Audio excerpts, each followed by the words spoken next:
Now, you may know that this week the Nigerian government unveiled its National Tourism Policy document. It's aimed at advancing attempts to harness the potential of this country's tourism industry.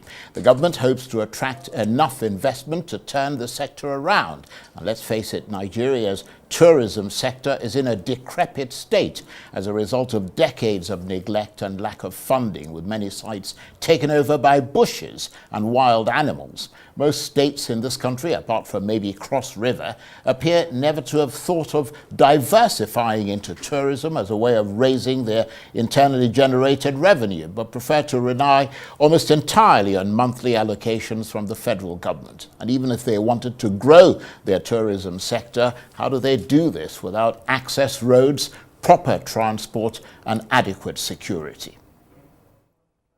Well, one person who's worked tirelessly to grow Nigeria's tourism sector in the face of numerous challenges is the CEO of Nigeria Travel 2, or NTT, Elizabeth Agboola. Her company helped to set up and manage the first direct charter flight from Lagos to Montego Bay in Jamaica in December 2020. Since then, Ms. Agboola has arranged tourism initiatives with various destinations, including Brazil, the Maldives, Argentina, and Jordan. And Elizabeth Agboola joins me now in the studio. Thank you very much indeed for coming in. Thank you for having me, Mr. Charles. So how does tourism look in Nigeria today, in your assessment?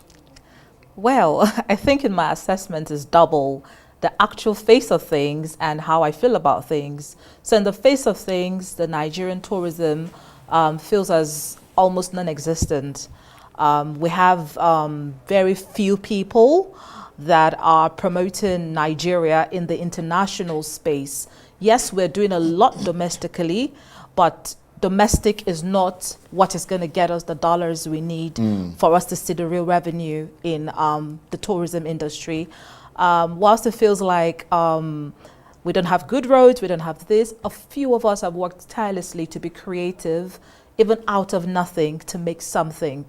So that's why I said I have two feelings towards it. So what are the biggest vulnerabilities that you've found in that sector more recently? I think the biggest is around the funding side of things. The private sector are doing so much to actually support the tourism office.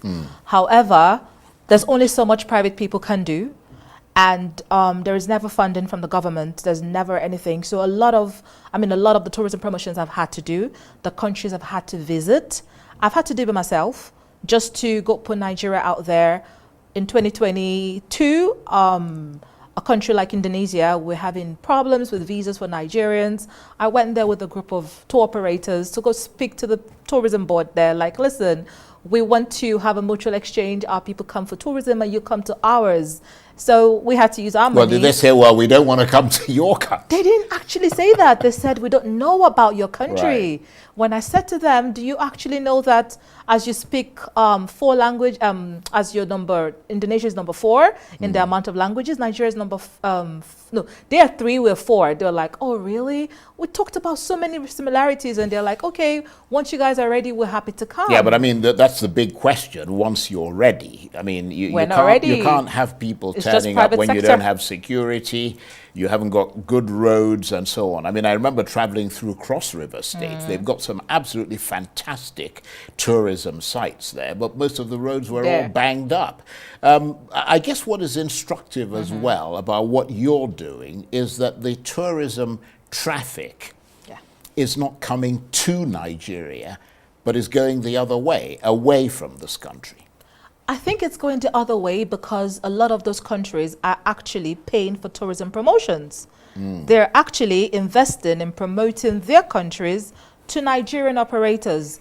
They are giving very reasonable accommodation rates to us to create packages. They're actually inviting tour operators to come to their country to experience their countries. I can't even go to a hotel in Lagos to say, this is me, this is my profile, I want myself and a group of others to explore Lagos. They're not going to even give you a discount, talk more of actually host you. So those countries that are doing well in terms of their countries being sold to Nigerians is because they're investing in it. We're not doing that on the Right. other side. Nevertheless, you pulled off a big coup in December 2020 when you arranged the first charter flight between Nigeria and Jamaica. The Jamaican ambassador, Esmond Reed, was on it, the High Commissioner. Yes. The Nigerian Minister of Foreign Affairs at the time, Jeffrey Onyama, was on it as well. What has happened ever since that time? Not a lot has happened, I would say. I mean, in terms of the traffic between Jamaica and Nigeria. In terms of the traffic, I would say not a lot has happened because a lot of Nigerians can't access the Caribbean without the Holy Trinity, which I call the UK, US, Schengen visas. And as the Holy Trinity, they're sacred. They're not easy to access. So a lot of people who really want to go do not have such visas. So, so no further flights since then? No further flights since then. We've not had the people that should have the conversation about the real investment for the flights. They've not come up yet with such. Right, okay. Well, I mean, you mentioned one thing at the outset, which is the fact that you're doing much more domestically. I mean, it's obviously important that if Nigerians have confidence in their domestic tourism, then it kind of, you know, it has a knock-on effect, a bit like Afrobeats. I mean, Nigerians fell in love with it, and then it caught on with the rest of the world. You've been doing quite a bit with tourism in Kano in northern Nigeria. Tell us about that. Well, I would say Kano is a place that actually stole my heart. I will put it that way. For someone who didn't pretty much grew up in Nigeria, and get into the north of Nigeria for me was a case of, this place is different from the south. I was very excited, like a kid high on candy. The culture was so exciting. The people, the food, everything felt like I was in a different place. And I think afterwards, I said to myself, you know what? I want everybody to know more about Kano. So we started Experience Kano page, and we started working with the various emirates there in Kano to actually promote the Adaba Festival. And we equally brought in some form of cultural diplomacy last year when we did invite some diplomatic missions here in Abuja to come to Kano to experience the Daba Festival. And we had quite a few of them, Germany, Namibia, the ambassadors, the high commissioners of Namibia, they came as well, and they explored it, and they were like, we would have never known there was a place like this and how cool it is and all. So yes, I would say the north of Nigeria is very demarcated, and me and my team put in the effort there for Kano and the wider north. It's probably one of the biggest tourism achievements, I would say, I have ongoing right now in Nigeria. Right. Well, we want to commend you for what you're doing, and do come back and talk to us again some other time when you've got some interesting projects. It's always good to see things being promoted about Nigeria. Elizabeth Agboola is the CEO of Nigeria Travel 2, or NTT. Thank you very much indeed. Thank you.